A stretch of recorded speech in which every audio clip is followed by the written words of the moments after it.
పెద్ద ఎత్తున వర్ధనపేట మున్సిపాలిటీ నుంచి ఇక్కడికి వచ్చేసిన నా తోబుట్టువులు, ఆడబిడ్డలు, అన్నదమ్ములు, మీడియా మిత్రులు అందరికీ శిరస్సు వంచి మనస్ఫూర్తిగా హృదయపూర్వక నమస్కారాలు, వందనాలు.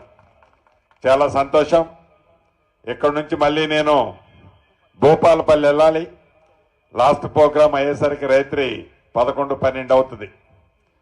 ప్రధానంగా మీకు తెలియంది కాదు, మీ అందరి రక్తాన్ని చెమటగా మార్చి ఆనాడు ప్రజాప్రభుత్వం తెలంగాణ రాష్ట్రంలో కావాలని మీ కష్ట ఫలితంతో ఈనాడు గౌరవ ముఖ్యమంత్రి రేవంత్ రెడ్డి గారి నాయకత్వంలోని ఈ ప్రభుత్వం 2 సంవత్సరాల నుంచి పేదవాళ్ల కోసం, పేదవాళ్ల అభివృద్ధి కోసం, పేదవాళ్లకు అండగా ఉంటూ పేదవాళ్ల శ్రేయస్సే ప్రధానంగా పెట్టుకొని ముందుకు నడుస్తున్న సంగతి మీకు తెలియంది కాదు. ఈ వర్ధనపేట నియోజకవర్గంలో, ముఖ్యంగా వర్ధనపేట మున్సిపాలిటీలో ఈరోజు నా చేతుల మీదుగా సుమారు 294 కోట్ల రూపాయలతో వివిధ శంకుస్థాపనలు మిత్రులు నాగరాజు గారు నా చేతులతో చేయించారు. అంటే ఇన్ని అభివృద్ధి కార్యక్రమాలకు శంకుస్థాపన చేసే భాగ్యాన్ని మాకు ఇచ్చారు అంటే అది మేము తెచ్చుకుంది కాదు, మీరిచ్చిందేనని సవినయంగా ఈ వేదిక మీద నుంచి మీకు తెలియజేస్తున్నాను. ఇది పేదోళ్ల ప్రభుత్వం. నిరంతరము పేదోళ్ల శ్రేయస్సు కోసం, పేదోళ్ల మంచి కోసం తాపత్రయపడే ప్రభుత్వం. ఆనాటి ప్రభుత్వం 10 సంవత్సరాలలో ఏవైనా అరాకొరా మంచి పనులు చేసుంటే ఆ మంచి పనుల్ని ఆపకుండా వాటిని ఇస్తూనే ఈ ప్రభుత్వం వచ్చిన తర్వాత రాష్ట్రం అప్పుల్లో ఉన్న పేదవాళ్ల ప్రతి ఇంటికి ఆడబిడ్డకి ఇబ్బంది ఉంటుందని 200 యూనిట్ల ఉచిత కరెంటు ఈ ప్రభుత్వం ఇచ్చింది. దేశంలో ఏ రాష్ట్ర ప్రభుత్వం సన్నబియ్యం ఇయ్యకపోతే ధనికులు తినే సన్నబియ్యం బువ్వని పేదవాళ్లకు కూడా పెట్టాలని ఈనాటి ఈ ప్రభుత్వం పేదవాళ్లకి సన్నబియ్యం ఇస్తుంది. 10 సంవత్సరాలలో రేషన్ కార్డు ఇవ్వాలనే జ్ఞానం లేకపోతే అర్హులైన ప్రతి ఒక్కళ్ళకి రాష్ట్ర వ్యాప్తంగా రేషన్ కార్డులు ఇచ్చాం. పాత రేషన్ కార్డులలో కొన్ని పేర్లు మిగిలిపోతే కొత్త పేర్లు కూడా చేర్పించాం. పేదవాళ్ల పిల్లలు హాస్టల్లో చదివే వాళ్ళకి సరిగ్గా ఆనాటి ప్రభుత్వం బువ్వ పెట్టకపోతే 40% డైట్ ఛార్జీలు పెంచాం. ఆడపిల్లలకి 200% కాస్మెటిక్ ఛార్జీలు పెంచాం. అంతేకాదు విద్యకి, వైద్యానికి పెద్దపీట వేసి ప్రతి అసెంబ్లీ నియోజకవర్గంలో ఇంతకు ముందే శంకుస్థాపన చేశాను. ప్రతి అసెంబ్లీ నియోజకవర్గానికి 200 కోట్లతో ఇంటిగ్రేటెడ్ ఇంటర్నేషనల్ స్థాయిలో అద్భుతమైన స్కూళ్లు వడివడిగా ఈనాడు కట్టుకుంటున్నాం.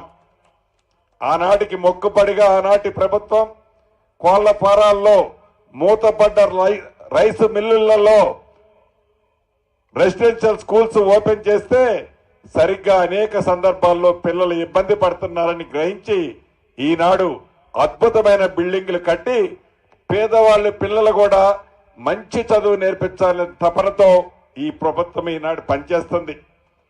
అంతేకాదు 10 సంవత్సరాల్లో పేదోడి ఆత్మ గౌరవానికి చిహ్నంగా ఉండే ఒక ఇల్లు ఇవ్వాలనే జ్ఞానం కూడా ఆనాటి పెద్దలకు లేదు. పేదోడికి ఇల్లు ఇస్తే నాకేమి కమిషన్ వస్తుంది, కాళేశ్వరం కడితే నాకు కమిషన్ వస్తుందని కాళేశ్వరం కట్టి 1,00,000 కోట్ల కమిషన్ తీసుకున్నాడు తప్ప పేదోడికి ఇల్లు ఇవ్వలే. మీ దీవెనలతో వచ్చిన ఈ ప్రజా ప్రభుత్వం మొదటి సంవత్సరమే సుమారు 4,50,000 ఇళ్లతో 22,500 కోట్లతో ప్రతి ఇంటికి 5 లక్షల ఉచితంగా ఇస్తూ ప్రతి నియోజకవర్గానికి మొదటి విడత 3,500 ఇళ్లు ఇచ్చాం. దాంట్లో భాగంగా మన వర్ధనపేట మున్సిపాలిటీలో కూడా ఇచ్చాం. ఇది మొదటిసారి ఇచ్చాం. రేపు ఏప్రిల్లో మళ్లీ ఇస్తున్నాం. రేపు ఏప్రిల్తో కలిపి ఇంకా 3 సార్లు ఇస్తాం.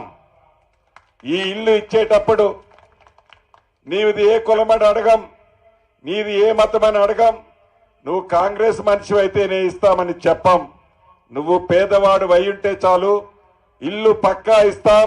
ఇచ్చిన తర్వాత కూడా నువ్వు ఓటు వేస్తేనే ఇస్తామని కూడా కండిషన్ పెట్టం.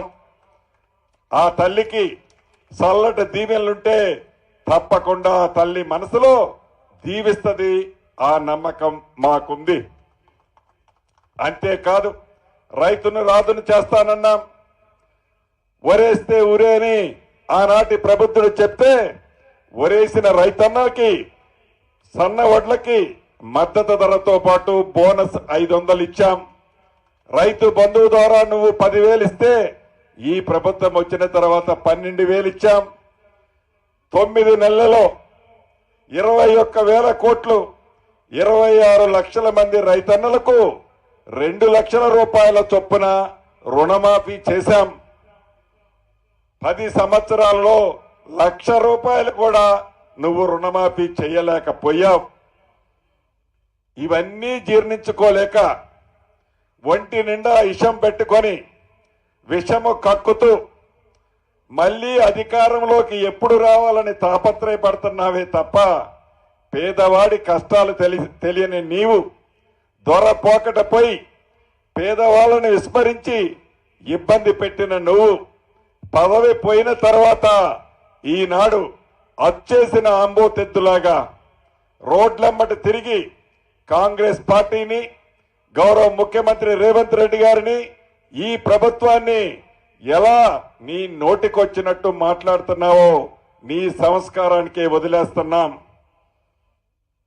ఆనాడు అధికార అహంకారంతో ఏవైతే తప్పులు చేశావో, అది ఫోన్ ట్యాపింగ్ కానీ, కాళేశ్వరం కానీ, పౌర పర్చేజ్ కానీ, ఈ రేసులు కానీ, కార్ రేసులు కానీ, ఏవైతే తప్పులు చేశావో తాగినోడు కడతాడు తాళ్ల పొన్నన్నట్టు తప్పు ఎవడైతే చేస్తాడో, తప్పు ఎవడైతే చేశాడో, తప్పు చేసిన వాడు శిక్షకి అర్హుడు. దాంట్లో నువ్వు 100కి 100% ముందుంటావు.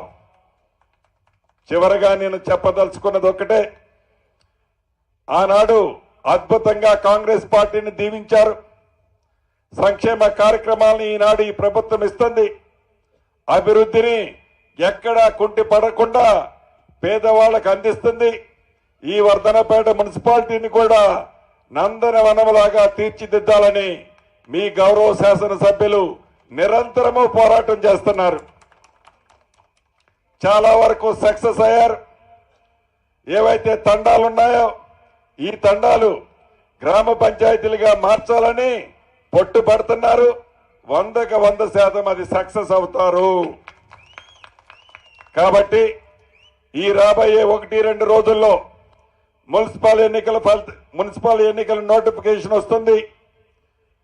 మీరందరూ కాంగ్రెస్ సైనికులు, కాంగ్రెస్ సింహాలు, కాంగ్రెస్ జెండాని భుజాన మోసే మీరంతా ఈ వర్ధనపేటలోని 12 డివిజన్లలో కాంగ్రెస్ పార్టీ బలపరిచిన అభ్యర్థుల్ని అత్యధిక ఓట్లతో ఆనాడు నాగరాజన్నను ఎలా అయితే ఆశీర్వదించి దీవించారో ఈనాడు ఈ మున్సిపాలిటీలో కాంగ్రెస్ పార్టీ పక్షాన వచ్చే ప్రతి అభ్యర్థిని మనస్ఫూర్తిగా దీవించండి, ఆశీర్వదించండి.